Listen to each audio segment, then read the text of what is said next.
Seigneur. Alors là, car je délire toujours les antiquités. Vous savez, excusez-moi, on n'a rien du tout. On est dans la misère. On manque d'un eau forte. Voilà. C'est tout ce qu'on peut de l'eau, Seigneur. Et lui, par rapport à ça, lui, il nous donne son amour. Vous comprenez la différence, son pardon. C'est Jésus, c'est le Fils de Dieu. C'est pour ça ce matin qu'il ne faut pas se priver de la louange, il ne faut pas se priver de prier. C'est important, Seigneur, que Dieu soit béni. Voilà, je suis un bénéfique, après, on est pas frère, on va parler de ça. Amen.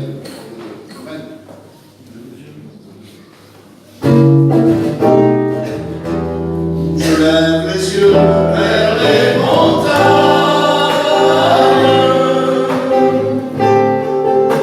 d'où me vient le secours. Le secours me vient de l'Éternel qui créa le ciel et la terre. Je lève les yeux vers les montagnes, d'où me vient le secours. Le secours me vient de l'Éternel qui créa le ciel et la terre. Il ne sommeille ni ne dort, celui qui nous garde. Il est son ombre à ma main. Dites-le ce matin. Je ne crains rien. Il ne sommeille ni ne dort, celui qui nous garde. Il est son ombre à ma main. On ne craint rien. Merci pour la grâce de Dieu. Alors on écoute déjà les grands frères et puis après on écoute la parole. Amen. Merci Seigneur. Pour la gloire, Seigneur.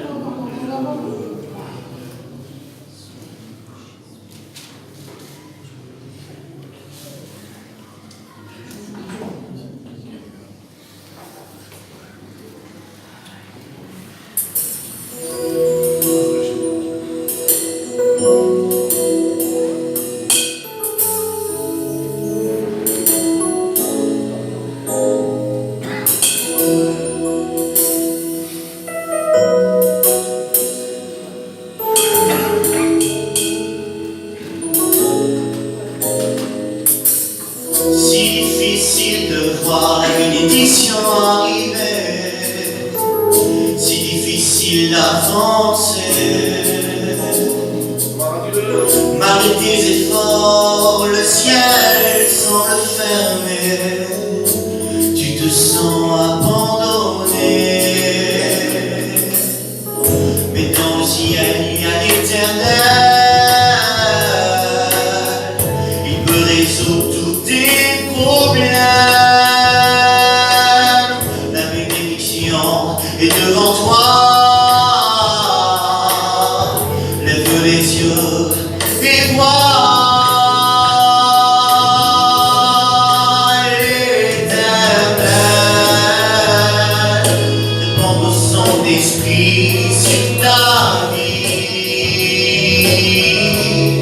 Crois l'Éternel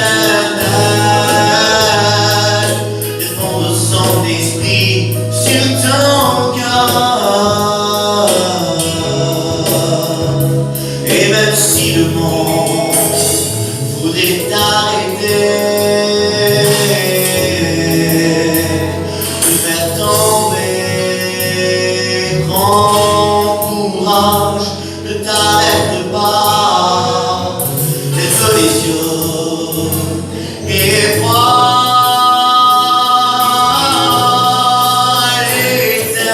l'Éternel répandre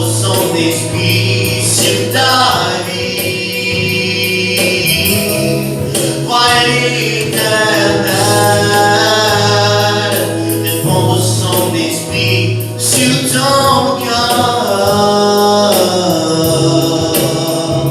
Ne t'arrête pas, il est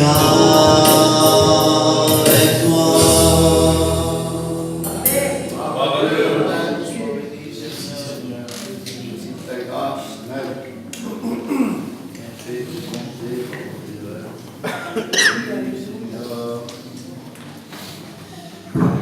Voilà, bonjour à tous. Bonjour à tous ceux que je n'ai pas vus, j'ai eu l'occasion d'embrasser. Que Dieu vous bénisse. On est content d'être ensemble ce matin, dans la présence de Dieu, réunis autour de la parole de Dieu. Que Dieu soit béni. Amen. Merci Seigneur. Voilà, je remercie le frère Steve. C'était pas moi qui devais faire la réunion ce matin. C'était le frère Steve. Je n'ai rien revendiqué du tout. Les frères ont su que je venais. Puis, voilà, le frère Steve a bien eu la gentillesse de nous leur laisser sa place ce matin. Alors que Dieu le bénisse, je l'en remercie. On ne trouve pas toujours cette liberté-là un peu partout. Que Dieu soit béni pour ça. Merci Seigneur. Voilà, donc je voudrais vous inviter à prier le Seigneur. Après, j'ai plusieurs passages à lire avec vous dans les Écritures. Je demande à Steve qu'il le fasse, qu'il prie pour moi et qu'il prie pour vous. Gloire à Dieu. Seigneur, nous te bénissons, Éternel. Seigneur, ton serviteur te réclame ce matin, nous te réclamons. Nous avons besoin que tu nous parles ce matin, que tu nous diriges, que tu nous conduises, Seigneur, par moyen de ta parole et du Saint-Esprit. S'il te plaît, agis. Nous savons que tu as l'autorité sur toute chose. La gloire est à toi ce matin, bénédicte pour nous. À Dieu la gloire. Amen.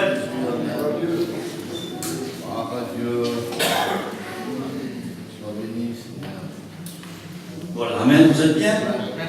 Voilà, merci au Seigneur. Donc je lis avec vous plusieurs passages dans les Écritures. Je suis ce que je suis, mais je crois que j'ai un nom de Dieu pour vous ce matin.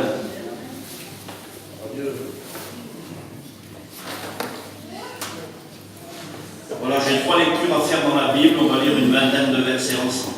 Vous êtes là, on écoute la lecture, c'est important pour nous ce matin. Merci Seigneur. Merci à Dieu pour le dernier cantique, pour les autres. Le dernier cantique, il y a un message d'encouragement, d'espérance derrière ce cantique. C'est la première fois que j'entendais ce cantique-là. Et puis ce matin, bien, j'aimerais essayer, par la grâce de Dieu, de vraiment raviver votre foi et de vous encourager pour vous bénir. Vous savez, je le dis parce que c'est vrai, quand je fais une réunion à l'extérieur, quand ça m'arrive de faire une réunion à l'extérieur, mon but c'est de bénir l'Église. Je n'ai aucun compte à régler avec personne, j'avais des pasteurs ici qui sont capables de gérer leur Église et de reprendre quelqu'un quand ça ne va pas ou de bénir quelqu'un quand ça va. Moi je suis ici ce matin uniquement dans un but, c'est vous bénir, vous communiquer une bénédiction. Donc c'est ce que je vais essayer de faire ce matin avec la parole de Dieu, la Bible. Voilà ce qu'il est dit dans le livre de l'Exode, au chapitre 17, je vais faire des lectures que vous connaissez. Livre de l'Exode, chapitre 17, verset 8. Voilà ce qu'il est dit. Amalek vint combattre Israël à Réphidim. Alors Moïse dit à Josué, choisis-nous des hommes, sors et combat Amalek. Demain, je me tiendrai sur le sommet de la colline, le bâton de Dieu dans ma main. Josué fit ce que lui avait dit Moïse pour combattre Amalek. Et Moïse, Aaron et Hur montèrent au sommet de la colline. Lorsque Moïse élevait sa main, Israël était le plus fort. Et lorsqu'il baissait sa main, Amalek était le plus fort. Les mains de Moïse étant fatiguées, ils prirent une pierre qu'ils placèrent sous lui et il s'assit dessus. Aaron et Hur soutenaient ses mains, l'un d'un côté, l'autre de l'autre. Et ses mains restèrent fermes jusqu'au coucher du soleil. Et Josué vainquit Amalek et son peuple au tranchant de l'épée. L'Éternel dit à Moïse, écris cela dans le livre, pour que le souvenir s'en conserve. Et déclare à Josué que j'effacerai la mémoire d'Amalek de dessous les cieux. Je ne sais pas si je pourrais rentrer dans tous les détails, mais écoutez bien la lecture, c'est important. J'effacerai la mémoire d'Amalek de dessous les cieux. Moïse bâtit un autel et lui donna pour nom l'Éternel ma bannière, c'est-à-dire le camp de Dieu. Une bannière, c'était une enseigne qui marquait le camp, un endroit précis. L'Éternel ma bannière, et il dit, c'est Dieu qui parle, parce que la main, a été levé sur le trône de l'Éternel. Il y aura guerre de l'Éternel contre Amalek de génération en génération. Je fais avec vous une autre lecture dans le livre d'Esther, au chapitre 3, et à partir du verset 1er. Après ces choses, le roi Assuérus fit monter au pouvoir Aman, fils d'Amadatha l'Agagite. Il l'éleva en dignité et plaça son siège au-dessus de tous ceux qui étaient auprès de lui. Tous les serviteurs du roi qui se tenaient à la porte du roi fléchissaient le genou et se prosternaient devant Aman, car tel était l'ordre du roi à son égard. Mais Mardochée ne fléchissait point le genou et ne se prosternait point. Et les serviteurs du roi qui se tenaient à la porte du roi dirent à Mardochée: pourquoi transgresses-tu l'ordre du roi? Comme il le lui répétait chaque jour et qu'il ne les écoutait pas, ils en informèrent Aman pour voir si Mardochée persisterait dans sa résolution, car il leur avait dit qu'il était juif. Et Aman vit que Mardochée ne fléchissait point le genou et ne se prosternait point devant lui. Il fut rempli de fureur, mais il dédaigna de porter la main sur Mardochée seul, car on lui avait dit de quel peuple était Mardochée, et il voulut détruire le peuple de Mardochée, tous les Juifs qui se trouvaient dans tout le royaume d'Assuérus. Voilà, et je fais une autre lecture avec vous, parce que c'est ce qui va m'aider à développer tout ce que j'ai sur mon cœur à vous dire ce matin. Je ne vais pas être long, ne vous tracassez pas. Dans l'évangile de Luc au chapitre 18, une lecture que vous connaissez, Jésus leur adressa une parabole pour montrer qu'il faut toujours prier et ne point se relâcher. Il dit: il y avait dans une ville un juge qui ne craignait point Dieu et qui n'avait d'égard pour personne. Il y avait aussi dans cette ville une femme veuve qui venait lui dire: fais-moi justice de ma partie adverse. Pendant longtemps, il refusa. Mais ensuite, il dit en lui-même: quoique je ne craigne point Dieu et que je n'ai d'égard pour personne, néanmoins, parce que cette veuve m'importune, je lui ferai justice, afin qu'elle ne vienne pas sans cesse me casser la tête. Le Seigneur ajouta: entendez ce que dit le juge inique. Et Dieu ne fera-t-il pas justice à ses élus qui crient à lui jour et nuit, et tardera-t-il à leur égard? Je vous le dis, il leur fera promptement justice, mais quand le Fils de l'homme viendra, trouvera-t-il la foi sur la terre? Amen. Voilà, lecture un peu longue, mais nécessaire, et j'aime bien lire la Bible quand je prêche. Voilà, j'aimerais m'adresser à ceux qui vivent des injustices. J'aimerais m'adresser aux victimes d'injustice. J'aimerais ce matin essayer de vous rappeler avec la Bible que Dieu est celui qui nous rend justice. La première lecture que j'ai faite dans la parole de Dieu, dans le livre de l'Exode, je vous ai rappelé un passage des Écritures où, lorsqu'Israël traversait le désert, il est écrit dans la parole de Dieu, on l'a lu ensemble, que Amalek vint combattre Israël dans un lieu pour lui faire du mal. J'aimerais vous rappeler, écoutez, que Israël est sorti vite fait de l'Égypte, que pour le moment ce n'est pas un peuple de guerriers ni de combattants. J'aimerais vous rappeler que Amalek vient attaquer Israël sans aucune raison valable. Il n'y a aucune raison valable à l'attaque d'Amalek sur Israël. Il n'y a aucune motivation. Israël ne lui a fait aucun tort, ne lui a fait aucun mal, ne lui a porté aucun préjudice, ne l'a pas pointé du doigt, n'a pas parlé sur lui, il n'a absolument rien fait. Le peuple de Dieu sort d'un endroit, il va se diriger dans une direction, et ce peuple-là s'en prend à Israël sans aucune raison, parce que, il est méchant, parce que sa nature à Amalek c'est de faire du mal, parce que je ne vais pas rentrer dans tous les détails, mais si on remonte dans le passé, on se rend compte qu'il y a des vieilles querelles qui datent de très longtemps qu'il y a eu entre frères, et que bien les naissances d'enfants qui vont naître derrière, ça sera encore des querelles. Et lorsqu'Israël sortira de cet endroit-là, Amalek, qui est le descendant d'Ésaü, qui était le frère de Jacob, si ma mémoire est bonne, eh bien, va s'en prendre à Israël sans aucune raison valable. C'est le premier ennemi qu'Israël va rencontrer sur sa route. C'est Amalek. Et puis, ils continuent leur route, on s'en rend compte, et bien, à un moment donné, ils vont arrêter la marche. Et puis, Moïse va dire ça, il va appeler Josué, il va appeler les hommes qui sont là. Il y a plusieurs centaines de milliers d'hommes qui sont capables de se défendre et de se battre. Et ils font arrêter la marche, ils vont dire ça suffit, il faut arrêter, il faut combattre Amalek. Et on l'a vu ensemble, eh bien, Moïse va monter sur le sommet de la montagne. Il va avoir à ses côtés Aaron et Hur, deux hommes de Dieu, deux serviteurs de Dieu. On ne va pas détailler tous les noms, tous les personnages, vous connaissez l'histoire. Aaron et Hur sont là, Moïse est debout sur le sommet de la montagne. Ils l'ont assis sur une pierre parce que le combat va durer un moment et il faut qu'il soutienne ses mains en l'air. Et puis Josué est en bas dans la vallée avec plusieurs centaines de milliers d'hommes qui sont en train de livrer bataille. Et c'est un combat qui est difficile à gagner. Vous l'avez, comme on l'a vu ensemble, on s'est rendu compte que quand Moïse lève les mains au ciel, parce qu'il a besoin d'une intervention de Dieu, et ils le savent, il faut que Dieu soit dans leur combat et dans leur lutte, et quand on lève les mains au ciel, eh bien c'est le signe de la victoire, c'est le signe aussi que l'on va chercher du secours auprès de Dieu. Eh bien, quand Moïse lève ses mains au ciel, Israël est le plus fort. Quand il baisse les mains, eh bien c'est Amalek qui est le plus fort. Je ne vais pas vous endormir, je vous amène avec moi une réflexion.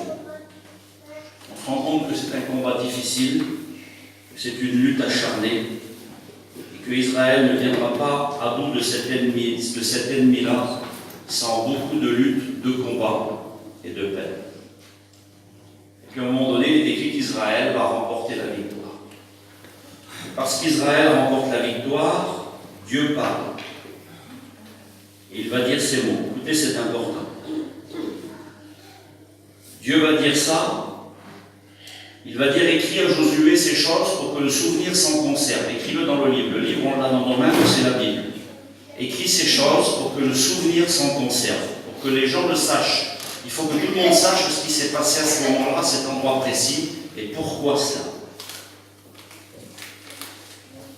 Et Dieu dit, j'effacerai la mémoire d'Amalek de dessous les cieux. Amalek, je ne veux pas me perdre non plus avec vous, mais le nom d'Amalek, c'est... il y a des passages dans la Bible qui disent qu'Amalek est la tête des nations. Amalek, c'est le sommet au niveau des nations. Quand on parle de la tête des nations, c'est ce qui domine la nation. C'est ce qui est au-dessus.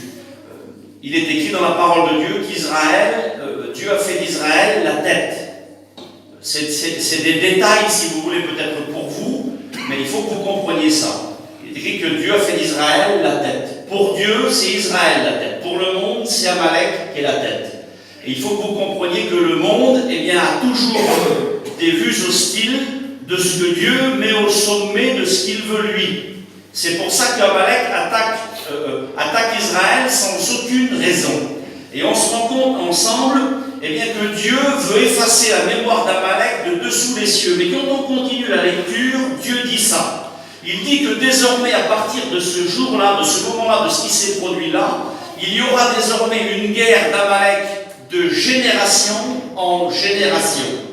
Ça veut dire que ce qui s'est produit là, ça va continuer, ça ne va pas s'arrêter là. Quand Dieu dit il y aura guerre de l'Éternel contre Amalek, de génération en génération. Ça veut dire que vous avez là remporté une victoire contre Amalek, mais sachez-le, le combat que vous avez mené là, dit Dieu ne va pas s'arrêter. C'est un combat qui va durer de génération en génération jusqu'à arriver à un combat final où Dieu dit j'effacerai la mémoire d'Amalek de dessous les cieux. Ça se fera quand le Seigneur Jésus viendra à la fin de la période de grande tribulation, quand il viendra, quand ce sera la partie, le retour en gloire, où le Seigneur eh bien, viendra et détruira toutes les nations qui sont assemblées à Jérusalem pour venir combattre Israël, où Dieu les détruira par le souffle de sa bouche. C'est à ce moment-là que Dieu effacera les têtes des nations, la mémoire d'Amalek de dessous les cieux. Mais aujourd'hui, on vit ça encore. Et Amalek, eh bien, combat toujours le peuple de Dieu. Amalek qui est l'image du diable, qui est l'image de l'ennemi, qui est l'image, je le répète, je m'adresse à ceux, et je vais conclure avec ça, qui sont victimes d'injustice et qui vivent des injustices. Et vous allez vous rendre compte que vous allez vous retrouver tous, ou à peu près tous, dans ce domaine-là. Amalek est un ennemi qui fait du tort au peuple de Dieu, et c'est une guerre qui ne va pas s'arrêter là. Mais ce qui me rassure à moi quand je lis ça, c'est que Dieu dit ces mots-là, c'est important. Il dit qu'il y aura guerre de l'Éternel. C'est-à-dire que ce n'est pas seulement une guerre dans laquelle je vais être engagé moi personnellement, c'est une guerre dans laquelle l'Éternel va prendre part. Je ne vais pas combattre seul. Ce n'est pas une guerre dans laquelle je vais être livré à moi-même ou je vais être obligé de me battre seul. On l'a vu dans ce récit-là d'Exode 17, que le peuple combat, mais que si Moïse ne lève pas les mains au ciel pour demander le secours de Dieu, la victoire ne se fait pas. Je voudrais vous rappeler aussi vite fait que Dieu s'identifie à ça parce qu'il parle d'Israël comme étant son trône. Il dit parce que la main a été levée sur le trône de l'Éternel. Ça veut dire que le peuple de Dieu est l'endroit où Dieu siège. Le peuple de Dieu est l'endroit où Dieu vit. On est l'endroit où Dieu se plaît, l'endroit où Dieu se manifeste. N'oubliez pas que nous sommes le corps et le temple du Saint-Esprit. Et dans un corps, dans un temple, il y a un siège. Quand vous alliez dans le temple, quand vous allez dans les synagogues, il y a un siège où il est là, où Dieu siège, où Dieu règne, où Dieu est le maître de tout cela, et Dieu s'identifie réellement à son peuple. Une guerre de l'Éternel contre Amalek, de génération en génération, et je rentre avec vous dans le vif du sujet. J'ai tenu à vous parler et à vous lire volontairement une histoire dans le livre d'Esther, où je vous ai parlé dans le livre d'Esther, au chapitre 3, qu'après ces choses, le roi Assuérus, c'est un roi qui dirige un royaume de 127 provinces. C'est l'homme le plus puissant qui existe à cette époque-ci, quand les Écritures sont écrites à ce moment-là. C'est l'homme qui dirige le monde, si vous voulez, à ce moment-là. Et le roi Assuérus, qui dirige le monde, va faire monter au pouvoir après lui un homme qui s'appelle Aman, fils d'Amadeta l'Agagite. Vous, ça vous dit peut-être rien, ça vous parle peut-être pas. Mais je voudrais vous rappeler que Aman, fils d'Amadeta l'Agagite, est un descendant d'Amalek. Il est l'arrière-petit-fils du roi d'Amalek, qui s'appelait Agag. Et cet homme-là, qui est le descendant d'Amalek, on retrouve cette trace d'Amalek tout au long de la Bible. Eh bien, ce descendant-là, d'Amalek, eh bien, va être celui qui va en dessous du roi diriger le royaume tout entier de Assuérus. Et on l'a lu ensemble, je l'ai fait volontairement. L'ordre du roi, c'était ça. C'était que tous ceux, dans tout l'empire du roi Assuérus, quand ils voyaient cet homme-là, cet Aman, ils devaient se prosterner devant lui. Se prosterner devant un homme, vous le comprenez, c'est faire la courbette, c'est même se mettre à genoux devant lui, c'est lui rendre les honneurs qui sont dus à son rang. Et il est écrit dans la parole de Dieu, on l'a lu ensemble, que tout le monde se prosternait devant lui. Tout le monde, sauf un homme. Cet homme, c'est Mardoché. Ce mot Mardoché, ça ne veut pas dire grand-chose, ça veut dire petit homme. Ce petit homme ne se prosterne pas devant ce grand homme. Il ne le fait pas, parce qu'on l'a lu ensemble, il est juif. Et parce que c'est un juif, il ne se prosterne pas devant les autres hommes, et surtout pas devant les hommes de l'Empire perse et devant les générales qui avaient, semble-t-il, sur leurs vêtements, eh bien, beaucoup d'idoles qui étaient là, dessinées sur leurs vêtements et portaient des pectorales, souvent avec leurs idoles. Mais cet homme-là, il ne se prosterne pas devant Aman. Tout le monde se met à genoux, sauf lui, parce qu'il est juif. Alors des hommes viennent le trouver parce que ça dérange les gens. Et on lui dit, pourquoi tu ne te prosternes pas? Je refais la lecture avec vous, je le dis avec mes mots à moi. Pourquoi tu ne te prosternes pas alors que tout le monde le fait? On vient en informer Aman et on lui dit, tu sais, dans ton royaume, il y a un homme qui ne se prosterne pas devant toi. Et semblerait-il, il le voyait tous les jours parce qu'il était à la porte du roi. Et puis cet homme-là, lorsqu'il va rentrer pour se rendre vers le roi, effectivement, il va passer devant Aman, devant Mardochée, et il verra que cet homme-là ne se prosterne pas devant lui. Alors la Bible déclare qu'il va se mettre dans une fureur folle, il va être fou de rage et de colère. Mais il est écrit dans la parole de Dieu qu'il ne veut pas seulement porter la main sur lui, c'est-à-dire que vous comprenez que cet homme-là a le pouvoir de tuer cet homme-là, et c'est ce qu'il va vouloir faire, je vais vous l'expliquer en quelques mots.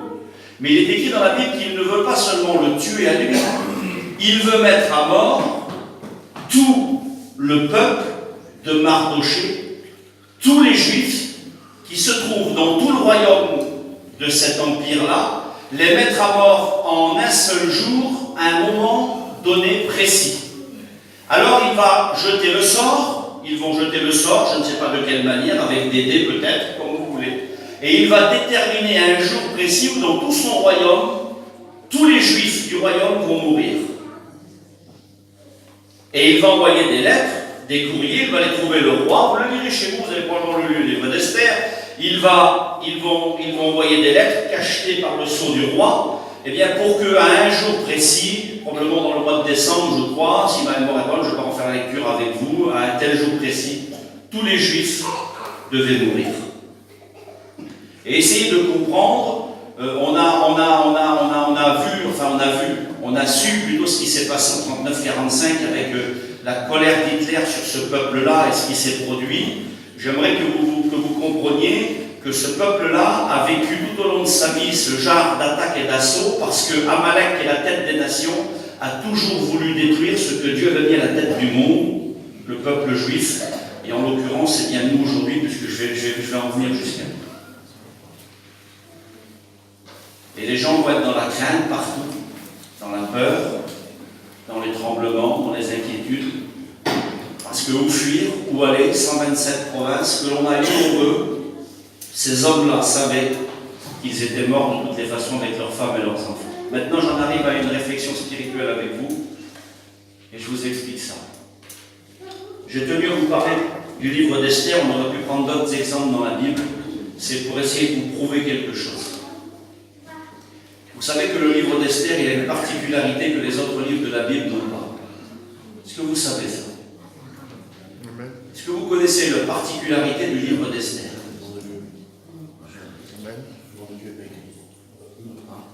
Le livre d'Esther est le seul livre de la Bible, je crois le livre des Cantiques aussi, si ma mémoire est bonne, mais le livre d'Esther est un livre où Dieu n'y est pas. Ne cherchez pas Dieu dans le livre d'Esther, vous ne le trouverez pas.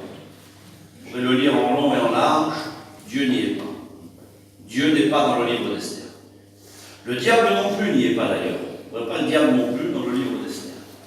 C'est un livre où Dieu est absent. On se demande où Dieu est et ce qu'il fait. Et j'aimerais maintenant vous emmener une réflexion spirituelle. Comment, dans un livre où Dieu n'y est pas, comment est-ce que Dieu va s'y prendre pour sauver son peuple? Parce qu'il va falloir qu'il y ait une intervention de Dieu. C'est une guerre de l'Éternel contre Amalek, de génération en génération. Et quand on lit le livre d'Esther, Dieu n'y est pas. Comment est-ce que Dieu va s'y prendre pour venir libérer un peuple, sauver un homme, alors que Dieu n'y est pas?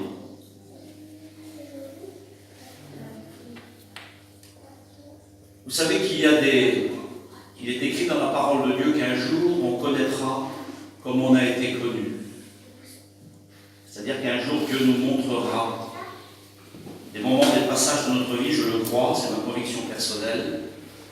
Je crois qu'un jour Dieu nous montrera des moments de notre vie, des périodes où Dieu a été là alors qu'on l'ignore.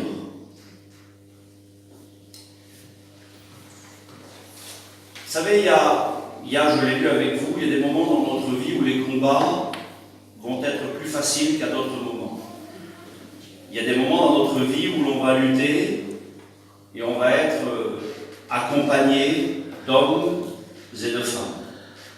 Il y a des moments où on va lutter contre Amalek et puis il y aura toute une armée qui va être avec nous, serviteurs de Dieu, frères, sœurs, Église qui va nous soutenir Et on s'en sortira avec du mal, mais on s'en sortira. Il y a des moments où dans nos vies spirituelles, il faut combattre Amalek et où on est seul. Parce que Mardoché, il est seul. Je veux que vous compreniez que cet homme-là, quand vous lisez le contexte de la Bible, il est seul avec Esther, qui est une jeune femme juive. Semblerait-il qu'il n'y a que ces deux personnes-là qui vont jouer un rôle. Quand on connaît le contexte, on sait qu'il y a eu plein de juifs qui sont remontés à Jérusalem et qui sont partis. Cet homme-là est resté là-bas, dans la capitale, et il est resté et il est seul.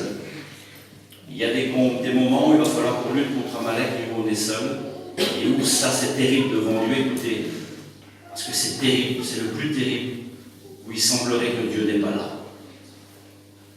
où le ciel est fermé, où il n'y a pas de réponse de Dieu.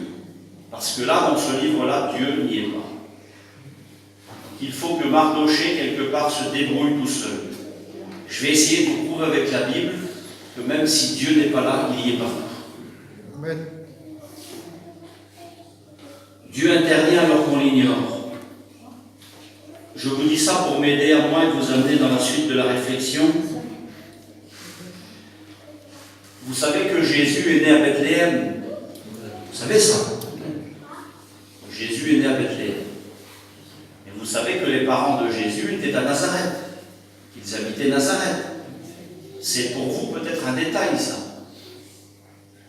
Nazareth, c'est 100 km au nord de Bethléem. La maman est en espérance, il y a un petit bébé qui va venir au monde. Mais il faut, selon les Écritures, que Jésus naisse à Bethléem. Pour plusieurs raisons. Alors comment est-ce que Dieu va s'y prendre pour que Joseph et Marie qui habitent à Nazareth vont faire pour que l'enfant Jésus naisse à Bethléem? Vous savez que Jésus est né à Bethléem dans une étable, dans une grange, une mangeoire, dans une grotte. Il est né à Bethléem. Comment est-ce que Dieu va s'y prendre? Eux, ils l'ignorent, c'est ce couple-là. Je veux que vous compreniez ça. Eux, ils l'ignorent. Jésus va bientôt venir au monde, mais ils ne savent pas ce qui va se passer derrière. Ils ne connaissent rien. J'aimerais vous dire que Dieu sait ce qu'il fait, lui. Eux, ils l'ignorent. Alors, comment Dieu va s'y prendre? Vous savez comment Dieu va s'y prendre? Eh bien, Dieu va ordonner un recensement de toute la terre. Par le biais d'un homme. Il va se servir de César. C'est curieux devant Dieu. Quand vous lisez ça, vous êtes étonnés. César, qui dirige à l'époque le monde connu, qui est à Rome, il n'a rien à voir avec Israël, lui. On pourrait dire pourquoi, mais quand on sait que Israël est dominé par César, par l'empire de Rome. Et il ordonne cet homme-là un recensement de tout son royaume. Et il y a une obligation, c'est une obligation, parce que les légionnaires romains n'étaient pas tant, croyez-moi, devant Dieu. Il y a une obligation pour tous d'aller dans leur ville pour se faire recenser. Et Joseph et Marie sont obligés, alors qu'ils l'ignorent, ils ne savent pas que Dieu est au-dessus de tout ça et qu'il dirige tout. Ils sont obligés de quitter Nazareth pour se rendre à Bethléem pour que Jésus naisse. Et Dieu va se servir de l'homme le plus puissant qui existe alors, César. César l'ignore, lui. Il ne sait même pas que ce qu'il fait, il contribue au plan de Dieu et à l'action de Dieu. Écoutez ça, c'est important. Il ignore cet homme-là qui ne craint Dieu ni personne. Je pourrais peut-être l'identifier à la fin de mon message à ce juge inique. Eh bien, il va servir au plan de Dieu pour que le plan de Dieu se déroule comme Dieu le veut. Dieu n'est pas là, semblerait-il, dans cette histoire-là, dans ce contexte-là. Mais on se rend compte que Dieu gère la chose, et ça se fera comme Dieu le veut, parce que Jésus finira par naître à Bethléem, comme Dieu avait dit. Vous savez, j'ai marqué ça, et je veux que vous reteniez ça dans vos cœurs. Vous savez que Dieu fait du bien sans faire de bruit. Amen. Dieu fait du bien sans faire de bruit. Il y a un proverbe du monde qui dit le bruit ne fait pas de bien. Beaucoup de bruit, ça ne fait pas de bien. Mais le bien ne fait pas de bruit. Vous savez que Dieu fait du bien sans faire de bruit. Ce n'est pas toujours dans les cris, ce n'est pas toujours dans les extravagances que Dieu se manifeste. Dieu fait du bien sans faire de bruit. Il y a des hommes et des femmes dans la Bible qui n'ont jamais fait de bruit.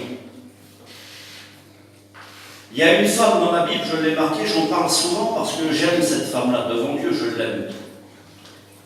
J'aime cette femme-là parce que si cette femme-là n'aurait pas fait ce qu'elle a fait à un moment donné, il n'y avait pas de salut pour vous et pour moi. Elle s'appelle Jokéba. Vous avez déjà écouté parler de Jokéba? Est-ce que quelqu'un ici connaît Jokéba? Dieu fait du bien sans faire de bruit. Est-ce que quelqu'un a déjà écouté parler de Jokéba? A déjà lu cette histoire-là dans la Bible? Jokéba. Vous lirez cette histoire-là dans le 2e livre des Rois, au chapitre 11.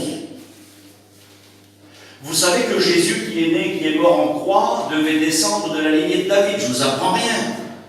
Quand vous lisez la Bible, vous vous rendez compte qu'il est écrit Jésus, fils d'eux, fils d'eux, fils d'eux, fils d'eux, fils d'eux, fils d'eux. Il y a quelques jours, j'ai fait la réunion et j'ai parlé de Rahab la prostituée. J'ai fait une réunion d'évangélisation et à la fin du message, j'ai conclu que dans la généalogie de Jésus, bien, on retrouve Rahab la prostituée. J'ai essayé de prouver aux gens que le pardon de Dieu était tellement grand que de la plus vile des personnes, eh bien Dieu la place au sommet jusqu'à la faire entrer dans sa généalogie, tellement le pardon de Dieu, il est grand. Amen. Et on retrouve la généalogie de Jésus comme ça. Et la naissance de Jésus devait se faire par les hommes. Quand il est venu sur la terre, les hommes ont dit sur lui, fils de David. Parce que tous les Juifs savent que le Messie vient du fils de David. Puis un jour dans la Bible, il y a une femme méchante, Athalie. Vous le lirez chez vous. Elle va vouloir faire mettre à mort, elle va mettre à mort toute la lignée royale de Juda. Elle va, cette femme-là, dans un accès de folie diabolique, on pourrait encore retrouver la trace d'Amalek dans cette histoire-là. Cet Amalek qui combat sans cesse Dieu et le peuple de Dieu et son œuvre. Eh bien, cette femme diabolique va mettre à mort toute la lignée royale de Juda. C'est-à-dire que cette femme-là, si elle réussit son coup, ça veut dire quoi? Ça veut dire que Jésus ne naît pas. Ça veut dire que Joseph et Marie ne viennent jamais au monde. Ça veut dire que la lignée de Jésus, elle s'arrête et qu'il n'y a pas de descendance dans la lignée de Jésus. On ne peut plus lire une généalogie où l'on parle de Jésus, fils de David. Est-ce que vous comprenez ça? Et cette femme-là, cette Jokéba-là, c'est la femme d'un sacrificateur. C'est un foyer qui sert Dieu, un foyer qui est au service de Dieu. Cette femme-là, je ne sais pas devant Dieu si, je crois qu'elle l'a fait peut-être sans connaissance de cause réelle, de l'importance de l'acte qu'elle allait faire. Bien sûr que sauver la vie d'un enfant, c'est important. Mais en sauvant la vie d'un enfant, il est écrit qu'elle va se rendre dans la maison du roi, elle va prendre un enfant, elle va le cacher, elle va l'emmener dans sa maison, elle va le protéger, elle va le cacher, elle va le mettre à l'abri de cette femme diabolique qui faisait mettre à mort toute la race royale de Juda. Si cette jeune femme-là, à ce moment-là, n'intervient pas, je le dis parce que c'est vrai, eh bien la lignée de Jésus ne vient jamais au monde, sa descendance ne naît jamais, et Jésus ne vient jamais au monde. Cette femme-là a été un des moyens de salut dont Dieu s'est servi pour que Jésus vienne d'être sur la terre. Et on n'a jamais écouté d'elle. Dieu fait du bien sans faire de bruit. Vous savez que le Seigneur nous a demandé aussi à nous de faire du bien sans faire de bruit. C'est le devoir des chrétiens, ça. Quand tu donnes ton offrande, dit Jésus, c'est un détail ça, je vais aller vite et j'avance avec vous. Quand tu donnes ton offrande, Jésus dit, ne sonne pas de la trompette et ne te mets pas au coin de la rue pour dire à tout le monde que tu as donné une offrande, un billet. Mais le Seigneur dira que ta main gauche ne sache pas ce qu'a fait ta droite. Ça s'appelle comment ça? Ça s'appelle faire du bien sans faire de bruit. On doit être capable en tant que chrétien de faire du bien sans faire de bruit. Jésus dit quand tu pries, ça ne sert à rien que tout le monde le sache. Ça ne sert à rien de nous mettre au coin des rues comme le faisaient certains religieux de l'époque. Mais quand tu pries, entre dans ta chambre, ferme ta porte, prie ton Père qui est là dans le lieu secret, et ton Père qui voit dans le secret te le rendra parce qu'il est le rémunérateur de ceux qui vont le chercher. Dieu te rendra dans le secret. Et quand on prie, on ne prie pas seulement pour nous, on prie pour les autres, et on se rend compte que Dieu devient celui qui me doit des choses et qui doit me les rendre. Ça s'appelle comment? Eh bien, ça s'appelle faire du bien sans faire de bruit.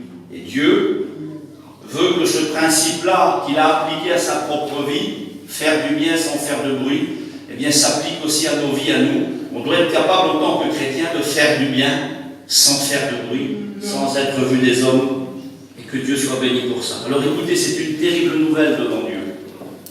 Ils apprennent ça. Ils vont tous mourir. Mais comment dans un livre où il n'y est pas, où Dieu n'y est pas, comment Dieu va s'y prendre? Il est dans une telle fureur, cet homme-là, que quand il rentre chez lui, il va trouver sa femme. Et il va dire à sa femme, il va dire, tu vois, tout va bien chez nous.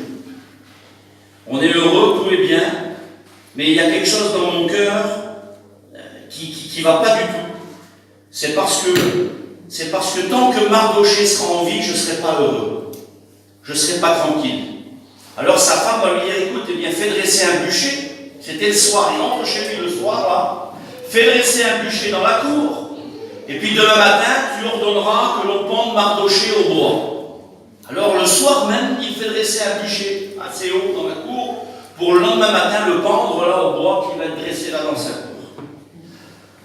Mardoché est chez lui, écoutez, il est triste déjà parce qu'il a appris une mauvaise nouvelle. Il vit les injustices d'un homme méchant qui en veut à sa vie parce que c'est un juif et qui en veut à tout le peuple de Dieu. Il vit cette injustice-là.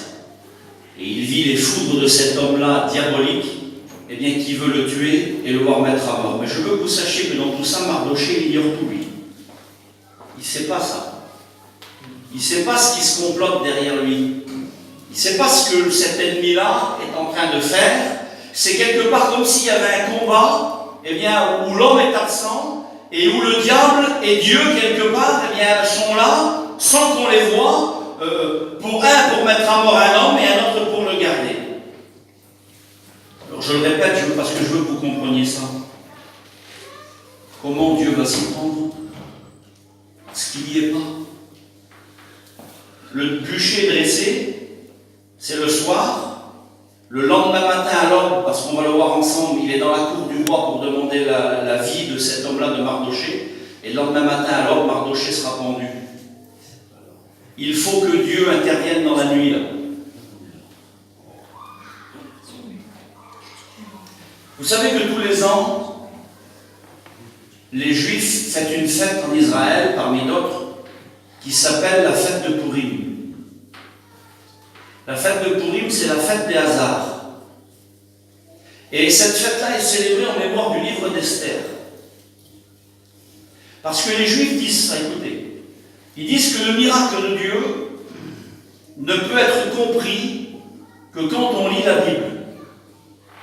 Les Juifs disent qu'il faut lire la Bible, le livre d'Esther, pour comprendre à ce moment-là l'intervention de Dieu et ce qui s'est passé à ce moment-là. Parce qu'aujourd'hui encore, ils fêtent une fête qui concerne l'histoire dont je suis en train de vous parler ce soir, ce matin.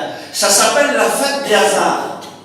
Et ils tournent ça à l'ironie en se déguisant dans la rue, parce que Aman, ils savent que sous les traits d'Aman, ce descendant d'Amalek, il y a les traits du diable derrière, ils le savent. Alors ils se déguisent, ils portent des déguisements et ils tournent ça en raillerie, en jeu, pour essayer de prouver aux hommes que derrière toute cette machination, là où il semblerait que Dieu n'est pas là, eh bien Dieu a œuvré, Dieu a béni et Dieu a accordé une délivrance.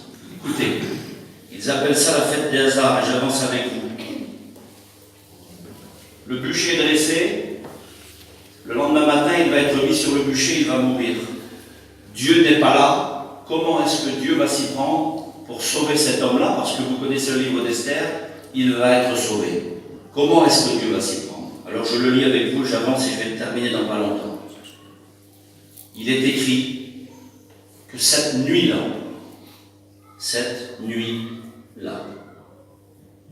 hasard des choses, ou action de Dieu, on va le voir ensemble. Je ne crois pas qu'il y ait un hasard à cette réunion ce matin. Amen. Je vous dis devant Dieu, c'est vrai, pas parce que c'est moi qui prêche. Ça aurait été n'importe quel autre frère, la chose aurait été la même. Je ne crois pas qu'il y ait un hasard à cette réunion ce matin. Je crois qu'il y a vraiment une action de Dieu parce qu'il y a des choses qui vont se mettre à jour dans vos vies, dans vos cœurs, et il y a des choses qui vont se mettre en lumière ce matin. Vous verrez qu'à la fin de la réunion, vous allez comprendre. Hasard ou action de Dieu? La nuit qui précéda le jour où Hérode allait le faire comparaître, il s'agit de Pierre, vous lirez ça dans les Actes au chapitre 12. Pierre est en prison, il va le lendemain matin mourir. Hérode a déjà fait mourir un serviteur de Dieu, Pierre est le prochain. Ça fait une semaine qu'il est emprisonné. Et la nuit qui précède le jour, c'est la dernière nuit, le lendemain matin il va mourir. Il est en prison, gardé par des soldats. Il ne peut se libérer. Il est écrit que dehors, l'Église de Jésus-Christ, elle ne cesse d'adresser des prières à Dieu pour lui. Lui, il est en prison, il va mourir. Dehors, l'Église prie et intercède nuit et jour pour lui. Elle ne cessait d'adresser des prières à Dieu pour lui. Et il est écrit que dans la nuit, un ange va venir et va libérer Pierre de prison. Hasard des choses ou action de Dieu? Il est écrit que cette nuit-là, le roi Assuérus, il ne dort pas. C'est curieux devant Dieu qu'il a cette même nuit-là une insomnie. C'était pas un homme qui était inquiété par des armées environnantes, il n'a pas de soucis particuliers dans sa vie, il n'a pas de problème d'argent, semblerait-il pas de problème de santé. Mais il est écrit que ce roi-là, ce grand roi Assuérus, cette nuit-là, il ne dort pas, il a une insomnie. Il est dans son lit, pardonnez-moi, et il tourne en rond, il ne dort pas. Pourquoi cette nuit-là? Hasard des choses ou action de Dieu? À vous de voir. Mais cette nuit-là, il ne dort pas. Il ignore ce que Haman complote dehors contre Mardochée lui aussi. Il ne sait pas ce qui se passe. Il ignore tout ça. Mais cette nuit-là, il ne dort pas.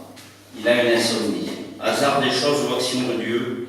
Je ne sais pas, vous me le direz à la fin. Et comme il n'arrive pas à dormir, vous le lirez chez vous, il se fait porter le livre des annales des rois. C'est-à-dire que les rois conservaient dans tout ce qu'ils faisaient par écrit, tout était mis par écrit. Cet homme-là, comme il n'arrive pas à dormir, il appelle un homme et lui dit « Lis-moi dans le livre des annales des rois ». Je ne sais pas pourquoi il a envie de ça, hasard des choses ou action de Dieu, je ne sais pas. On met souvent des choses sous le compte du hasard. Eh bien, on va se rendre compte que le hasard fait bien les choses parce qu'il y a souvent la main de Dieu derrière cela. Ce soir-là, il se fait lire ce livre-là. Pourquoi ce soir-là, il se fait lire ce livre-là? Hasard des choses ou action de Dieu? Je ne sais pas. Il lit ce livre-là. Et puis alors qu'on est en train de lire ce livre-là, vous le lirez chez vous, le livre d'Esther, c'est pas long. Il va trouver un passage où il est fait question de Mardochée. C'est terrible devant Dieu. Qu'est-ce que Mardochée vient faire dans une lecture du livre des annales des rois? Écoutez, je ne sais pas comment était le livre. Est-ce qu'il était gros comme ma Bible ou plus important? Je ne sais pas depuis combien de temps on était sur l'Empire perse et sur tout ce qui se passait. Je ne sais pas, je l'ignore. Hasard de Dieu, hasard ou action de Dieu, je ne sais pas moi. Mais une chose est sûre, c'est que quand cet homme-là, il lit, il va lire un passage qui concerne Mardochée. C'est terrible devant Dieu. Mardochée se retrouve là, en train d'être cité devant le roi. Et il lit. Et cet homme-là qui lit, il lit une histoire qui s'est passée avec Mardochée quelque temps avant. Parce que Mardochée avait eu vent d'un complot qui était en train de se tramer contre le roi. Des hommes avaient monté un complot et ils voulaient tuer le roi Assuérus. Et cet homme-là l'avait su. Alors il en avait informé les gardes du roi. Et puis ils avaient fait une petite enquête. C'était avéré que la chose était vraie. Il y avait eu un complot au sein du royaume. Alors on a pris ces hommes qui avaient monté le complot et on les avait tués. Mais le roi ignore tout ça, il ne sait pas. Et quand il lit, là, cet homme-là, il est en train de lire qu'à cause de Mardochée, eh bien, sa vie a été sauve. Parce qu'un chrétien, je le dis avec mes mots à moi, et vous le savez, un chrétien, ça fait du bien. Amen. Un chrétien, ça bénit. Un chrétien, ça ne fait pas de mal. Mardochée aurait pu avoir dans son cœur le désir de dire, bien, après tout qu'on le tue. Parce que que même si cet homme-là a fait du bien au peuple d'Israël, mais ça n'a pas toujours été le cas, mais il aurait pu très bien laisser les choses se faire, et puis laisser faire mettre cet homme-là à mort. Mais un chrétien s'est béni, et il a bien fait de faire du bien ce jour-là, quand il en a eu l'occasion.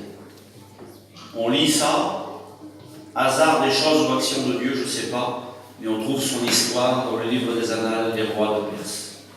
Et puis quand cet homme écoute ça, il va lire ça. Il fait arrêter la lecture, et il dit, qu'est-ce qu'on a fait à cet homme-là pour ce qu'il m'a fait à moi? A-t-il reçu une marque de distinction? Est-ce qu'on lui a fait quelconque honneur?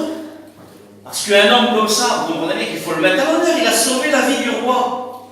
Alors il va s'inquiéter de savoir si on a fait du bien à cet homme-là et qu'est-ce qu'il a reçu en échange du bien qu'il a fait. Il est en train de vivre la plus grande des injustices du monde, il est en train de subir la plus grande des injustices du monde pour lui et pour son peuple, et la plus grande des souffrances lui est infligée. Et le roi s'inquiète de savoir si on lui a fait un quelconque bien parce que lui, il a rendu des actes de justice comme c'est un chrétien. Hasard des choses ou action de Dieu, je ne sais pas. Mais cet homme-là s'inquiète de lui. Et il est écrit dans la Bible, écoutez bien, je vais terminer dans pas longtemps, qu'au même moment, quand le roi s'interroge et qu'il dit qu'est-ce qu'on pourrait bien faire pour cet homme-là, au même moment, qui c'est qui est dehors dans la cour? C'est Aman, le méchant, ce descendant d'Amalek, ce vilain personnage diabolique qui a fait dresser son bûcher dans sa cour chez lui pour pendre Mardochée très tôt le matin, parce qu'il est très tôt le matin, il fait encore nuit, et il est dehors dans la cour, et lui il est venu. Vous savez pourquoi il est venu, lui? Il est venu pour demander au roi la permission de pendre Mardochée au roi. Parce qu'il ne veut rien faire sans l'accord du roi. Et il est dans la cour, dans quelques minutes il va rentrer, et il va dire au roi qu'il va pendre Mardochée sur le bûcher qu'il a fait dresser. Et le roi s'inquiète. Écoutez, je termine dans pas longtemps. Il s'inquiète de savoir comment lui rendre le bien que cet homme-là il a fait. Et on vient lui dire, hasard des choses ou action de Dieu, je ne sais pas, on vient lui dire, tiens, il y a Aman qui est dehors dans la cour, celui qui est le deuxième après toi, un homme intelligent qui va être capable de te conseiller, fais-le rentrer. Et puis il rentre, fier comme un paon, il arrive devant la présence du roi, et lorsque le roi le voit rentrer, vous connaissez ça par cœur, il lui dit, que peut-on faire pour un homme que le roi veut honorer? Aman, dis-moi ce que le roi faut qu'il fasse pour un homme qu'il veut honorer. Et il est écrit dans la Bible que lui, il pensait que c'était à lui que ça s'adressait ça. Parce que le seul qui mérite de l'honneur, c'est lui. Alors il dit, bien voilà ce qu'il faut faire mon roi. Il faut que le roi prenne son cheval royal, mette cet homme-là dessus, prendre un habit royal, l'en revête, et le promène dans toute la capitale en criant devant lui, voici ce que le roi fait à un homme qu'il veut honorer. Et le roi dit, ça me plaît ce que tu dis, Aman, c'est beau. C'est une belle façon de rendre les honneurs à un homme qui le mérite. Et lui, il s'attend à ce que ce soit lui. Et le roi lui dit, tu es bien, tu vas faire ça. Et tu vas faire ça à Mardochée, le juif, qui est dehors dans ma cour. Quel coup dans son cœur. Quel mal que ça lui fait en lui. Il ne pourra pas assouvir ses desseins diaboliques concernant cet homme-là, parce que, hasard de Dieu, hasard des choses ou action de Dieu, eh bien Dieu est intervenu. Et je voudrais vous dire ça. Écoutez, je vais terminer dans pas longtemps. Combien de fois Dieu est intervenu alors qu'on l'ignore? Amen. On connaîtra un jour comme on a été connu. Et on saura un jour à quel moment précis Dieu opérait pour nous une délivrance. C'est pour ça que les Juifs disent qu'il faut lire pour comprendre. Eux, dans leur contexte, ils ne savaient rien, ils ignoraient tout. Il y a certainement des hommes et des femmes qui vivent des choses ici-là et qu'ils ignorent tout ce qui se passe. Ils ne savent pas. Mais j'aimerais vous rappeler avec vérité devant Dieu que Dieu veille. Gloire à Dieu. Et que Dieu fait du bien sans faire de bruit. Écoutez, je vous cite quelques petites histoires et je vais conclure. Ils se couchent le soir et ils ont faim. Le peuple de Dieu est dans le désert et le soir, leur estomac gargouille. Vous avez souvent l'estomac qui gargouille parce que vous avez faim. leur estomac gargouille le soir parce qu'ils sont dans le désert et ils ont faim. Alors ils vont trouver Moïse sur la tombée de la nuit. Et ils vont dire, Moïse, on a faim, il nous faut du pain. Dans le désert, vous voulez du pain? Oui, on a faim, Moïse, on a faim pour nous et nos enfants. On a faim d'amour de Dieu, on a faim d'une parole de Dieu. Il faut que Dieu intervienne, c'est le soir. Et le lendemain, on a faim, ça fait quelques jours qu'on ne bouge pas, nos estomacs gargouillent, il faut qu'on nous nourrisse. Alors Moïse va dire, eh bien, écoutez, je vais demander à Dieu. Alors Moïse prie, il demande à Dieu. Et vous savez ce qui se passe pendant la nuit? Pendant qu'ils dorment, parce qu'eux, ils dorment. Ils font une prière le soir, ils vont se coucher et ils dorment. Mais il est écrit dans la parole de Dieu qu'il ne sommeille ni ne dort celui qui te garde. Il ne dort pas lui. Vous savez ce que Dieu fait? Oh, c'est beau, Seigneur, ça me bénit. Dieu fait du pain. Pendant qu'il dort, Dieu prépare du pain. C'est beau ça. Dieu fait le boulanger la nuit. Et vous savez ce qui se passe? Quand ils se réveillent le matin, ils ont devant leur porte tout le pain qu'ils avaient désiré la veille. Le soir, ils se couchent en faisant une prière. Ils n'y croient plus vraiment dans leur cœur. Dieu se met à l'œuvre la nuit alors que les hommes dorment, alors que personne n'est au courant de rien. Dieu est capable de faire beaucoup de bien sans faire de bruit. Et au matin, ils ont du pain en abondance devant leur porte. Amen. Ils se retrouvent face à la mer. Je vais terminer dans pas longtemps. Et l'armée égyptienne est derrière. Pharaon arrive avec ses chars, remplis de fureur et de colère. Et Dieu les a conduits face à la mer Rouge. J'ai eu l'occasion d'aller en Israël et je vous conseille de le faire devant Dieu. Il y a un endroit précis où le peuple de Dieu est passé. Et si on y va cette année, on pourra y aller et puis vous verrez ça ensemble, on verra ça ensemble. Et ils arrivent là, ils campent face à la mer.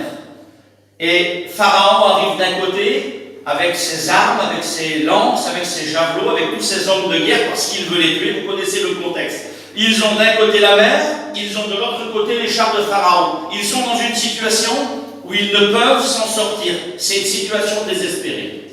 Il n'y a aucun espoir de s'en sortir. Alors ils vont trouver Moïse. Ils vont dire, Moïse, on est perdu. Il n'y a pas d'espoir pour nous. Regarde où Dieu nous a conduits. Regarde où Dieu nous a menés quelque part. Écoutez, c'est les réflexions de ces hommes. On a d'un côté la mer, on est mort. Et de l'autre côté, on a Pharaon qui veut nous tuer. Moïse, on est perdu. Alors Moïse va prier. C'est la tombée de la nuit, c'est le soir. Et il va dire, restez en place. Restez calme. Gardez le silence. Allez vous coucher. Allez vous reposer. Écoutez devant Dieu. Vous le lirez chez vous. Et vous savez ce que Dieu va faire? Pendant qu'il dort, il est écrit que l'Éternel va faire souffler un vent toute la nuit sur la mer Rouge. C'est sur la mer Rouge, ce n'est pas sur leur tente que le vent souffle. Ils vont se coucher et ils dorment. Le soir, ils font une prière, c'est une situation désespérée. Il n'y a aucun espoir. Aucun espoir. Je vais me coucher sans aucun espoir. Demain, ce sera ou la mer ou Pharaon. Mais ils font une prière à Dieu. Seigneur, aide-nous. On n'a plus d'espoir. On vit les injustices de Pharaon, on est face à la mer. Seigneur, quelle injustice pour nous. On n'a pas désiré ça, on n'a pas voulu être là. Seigneur, aide-nous, secours-nous. Ils vont se coucher.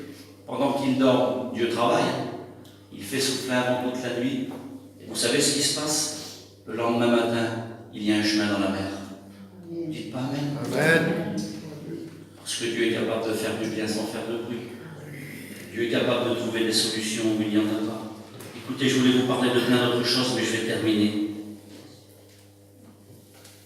La délivrance du peuple de Dieu. Je le cite juste ça pour m'aider à conclure. La délivrance du peuple de Dieu s'est fait la nuit pour Pâques. Parce qu'ils sont quittés l'Égypte en pleine nuit, au milieu de la nuit. Et voyez-vous, je me suis rendu compte en lisant la Bible que les plus grands messages, probablement, que Jésus a donnés ont été donnés la nuit. La Sainte Seine a été célébrée la nuit. Alors que les gens l'ignoraient, alors que les gens étaient occupés chez eux, dans leur vie tranquille, eh bien le Seigneur a célébré la Sainte Seine la nuit pour nous. Aujourd'hui, on en a une trace. grâce. C'est pas faux, Dieu de tout, ça s'est fait la nuit quand les gens dormaient. Aujourd'hui, on le célèbre encore, ce qui a été fait la nuit.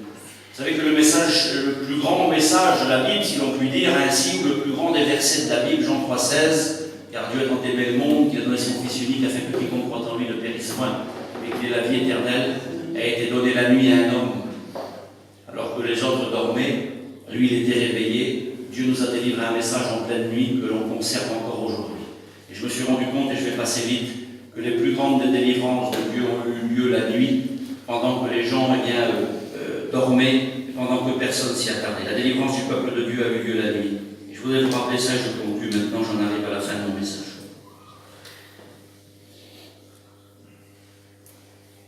Je vous ai parlé volontairement, je l'ai lu avec vous, Évangile de Luc, chapitre 18. Je vous ai parlé de cette femme veuve qui réclame à un juge inique justice. C'est une femme qui vit des injustices. Quand on réclame justice, c'est qu'on vit des injustices. J'aimerais vous rappeler que dans le contexte de cette parabole, ça nous concerne à nous. C'est une parabole que Jésus adresse pour ceux qui vont vivre la fin des temps. Ça suit Luc chapitre 17, où le Seigneur, lorsqu'il parlera de son retour, dira « Il en sera comme du temps de Sodome, il en sera comme du temps de Noé ». Et Jésus va prendre cette parabole-là, il leur dit cette parabole pour montrer qu'il faut toujours prier, ne point se relâcher. Et il va leur citer l'exemple de cette veuve qui vit des injustices. La veuve, là, c'est quelqu'un qui... je ne vais pas m'attarder là-dessus, je conclue. Une veuve, c'est quelqu'un qu'il faut que vous sachiez qu'à cette époque-ci, surtout davantage, elle, en perdant son mari, elle avait perdu tous ses droits. Elle avait perdu ses rentrées d'argent, puisque les femmes n'avaient pas droit au travail, si ce n'est que glaner parfois dans les champs. Donc elle perd tous ses droits au travail. Elle n'a plus aucune marque de distinction, de rien du tout. Cette femme-là, semblerait-il, quand on lit le contexte, elle est seule. C'est elle qui vient plaider pour les injustices qu'elle vit auprès de ce juge inique. N'oubliez pas que ce juge-là, il ne faut pas l'identifier à Dieu. Quand on parle d'un juge inique, c'est-à-dire qu'on parle d'un homme injuste. Et le mot inique, c'est le mot iniquité qui est la base du péché, si vous voulez. C'est un homme qui ne craint pas Dieu. Et cette femme-là n'a pas de ressources, semblerait-il, financières. Elle n'a rien à mettre réellement en valeur pour venir faire, pour qu'on lui rende justice. C'est l'image, je comprenais, c'est l'image de la faiblesse, l'image de la solitude, c'est l'image de l'abandon, l'image de celui ou de celle qui est seul. Et Jésus prend cette parabole-là qui nous concerne à vous et à moi parce qu'elle concerne la fin des temps. C'est comme si Jésus était en train de nous dire qu'à la fin des temps, écoutez, il y aura des temps d'injustice énormes qui vont se vivre. Rends-moi justice de ma partie adverse. Des temps d'injustice énormes qui vont se vivre où l'Église est symbolisée par rapport à cette veuve-là qui a perdu quelque part tous ses moyens. Il semblerait que l'on vit un état de faiblesse. Il semblerait que pardonnez-moi, je ne veux pas jeter le négatif sur personne ce matin et que Dieu m'en garde, je suis un serviteur de Dieu, je prie pour les malades, je crois en la guérison et je le vis dans mon ministère et que Dieu soit béni pour ça. Mais il semblerait où l'on s'est habitué à prier pour nos malades et à les voir partir, pardonnez-moi, et je prêche à ma famille, je sais ce qu'on est en train de vivre et ce que l'on a vécu, et si Dieu nous garde, est-ce que l'on vivra encore? On vit des temps d'injustice où l'on réclame sans cesse justice. Justice par rapport aux problèmes des hommes. On subit les injustices des hommes souvent dans nos vies en tant que chrétiens, en tant que chrétiennes. On subit les injustices, pardonnez-moi, de la maladie. Parce que vous le vouliez ou non, la maladie est l'injustice du péché. Et on en est les coupables, nous. C'est sur nous qu'elle tombe, sur nos enfants, sur nos familles. Et on vit les injustices de la maladie. On vit les injustices, pardonnez-moi de vous le dire, mais c'est vrai. On vit les injustices du deuil et de la mort. On le vit, ça. Et il est écrit dans la parole de Dieu, et je termine, Dieu va s'identifier à cela, et il va dire ça, il va dire, écoutez ce que le dit le juge inique, je vais rendre justice à cette femme, parce qu'elle vient sans cesse me casser la tête. C'est par son importunité que je vais lui rendre justice. Je n'ai aucun égard pour elle, elle n'a rien à m'apporter, quelque part, dit cet homme, mais je vais lui rendre justice parce qu'elle me casse la tête. Et Dieu dit ça, et Dieu ne fera-t-il pas justice à ses élus qui crient à lui jour et nuit? Amen. Écoutez, c'est important ça. compreniez que cet homme n'a d'égard pour rien ni pour personne. Mais à cause de son importunité, je le répète pour que ça montre bien, il dit, je vais lui rendre justice. Elle n'a rien à m'apporter. Elle n'a rien pour moi, pas d'argent, aucun attrait. Je ne vais rien avoir avec elle. Mais parce qu'elle m'importune, je lui rends justice. Rien à voir avec Dieu. Et Dieu dit, et moi, et Dieu. Écoutez, il dit, entendez, parce qu'il faut ayez des oreilles, entendez, dit Jésus, ce que dit le juge inique. Et Dieu ne fera-t-il pas justice? Parce que on vit des injustices. Et on a besoin que Dieu nous rende justice. On a besoin que Dieu nous rende justice. Parce qu'on vit des injustices. Et Dieu ne rendra-t-il pas la justice à ses élus qui crient à lui jour et nuit? Je vous le dis, écoutez bien. Il se lèvera et il leur fera promptement justice. Promptement, c'est rapidement. Et vous savez de quelle justice il est question? Là, je termine. Il est question de la justice de son retour. Parce qu'il est écrit, je viens, dit Dieu. Je viens, et ma rétribution avec moi. Je viens, dit Dieu, pour rendre à chacun selon ses œuvres. Et c'est lui qui vient pour nous rendre justice. Dieu dit, à moi la vengeance. Vous vivez des injustices? Ne vous vengez pas.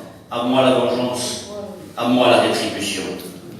C'est moi qui vais rétribuer. Dans un bon sens comme dans un mauvais sens. Parce que quand la rétribution vient, il vient pour punir ceux qui auront fait du mal et qui n'obéissent pas à l'évangile de Dieu.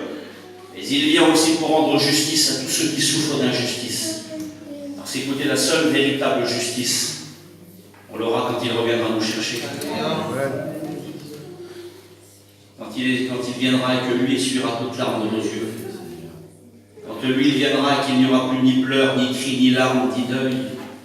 Quand lui il viendra et on reverra tous ceux qui nous ont devancés, tous nos bien-aimés qui sont partis dans la gloire. Ce sera la justice de Dieu et la rémunération de Dieu pour nous. Et ce matin, je voudrais vous inciter devant Dieu, je voudrais vous inciter à crier à lui jour et nuit pour qu'il nous rende justice. Il se lèvera, dit Dieu, il se lèvera et il leur fera promptement justice. Ça veut dire qu'il n'y en a plus pour longtemps. Quand on parle de quelque chose de prompt, c'est quelque chose qui va arriver vite. C'est du rapide. Un homme a dit ça il y a quelques jours, ça m'a béni. Il a dit ça, il a dit, on dit que Jésus revient, que Dieu revient, que ça fait 2000 ans qu'on le dit. Mais il a dit, n'oubliez pas que pour Dieu, un jour est comme 1000 ans. Et quand il a dit qu'il revenait, c'était avant-hier pour lui. Donnons-lui juste le temps d'arriver, c'était avant-hier. Il revient promptement, il vient nous rendre justice. Mon frère, ma soeur, tu souffres d'injustice, il vient pour nous rendre justice. Malade, tu souffres d'injustice, il vient pour nous rendre justice. La vraie justice, on l'aura dans le ciel. Que les chrétiens s'attachent à cette espérance-là glorieuse. Non, avec Dieu, il n'y a pas de hasard. Non, Dieu sait ce qu'il fait. Non, Dieu ne t'a pas oublié. Oui, Dieu fait du bien sans faire de bruit. Oui, Dieu veut te rendre justice parce qu'il sait qu'on vit des injustices.